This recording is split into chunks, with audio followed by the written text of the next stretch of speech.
my god, the road to Asgard just opened. Look at the sky. What they see are the auroras.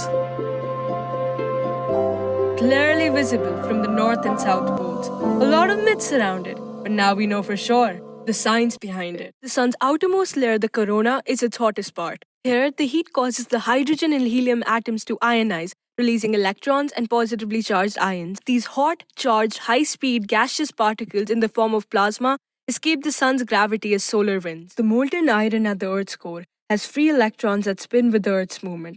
This electric current generates a magnetic field that shields Earth from the direct hit of these charged particles, but sometimes gets overwhelmed, so the field lines break on the sun-facing side, stretch, and reconnect on the other side. It then rebounds like a rubber band, deflecting the solar winds towards the poles. Here, these speeding charged particles collide with atmospheric oxygen and nitrogen, transfer their kinetic energies, and excite the electrons to higher energy levels.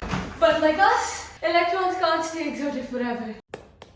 So when the electrons relax back to the lower energy states, they emit electromagnetic waves, and we see the visible part of the spectrum, the auroras. But why different colors? Electrons jump in fixed, stepwise energy transitions, unique to each atom and molecule. Oxygen gives greenish, yellow, and red hues, while nitrogen, purple and blue. Why are my night skies always lit up? Solar winds constantly flow, making auroras permanent over the poles. But intense solar activity causes coronal mass ejections, massive bursts of solar winds that create brighter, widespread auroras at lower latitude. Auroras are observed on other planets, offering insights into potential life. Do radio auroras of exoplanets resemble Earth, hinting at a protective magnetic field, a sign of alien life? Also, research can explain the hotter-than-expected Uranus solar cycle, geomagnetic reversal, and more. Auroras are not just pretty lights. They can unlock the mysteries of the universe.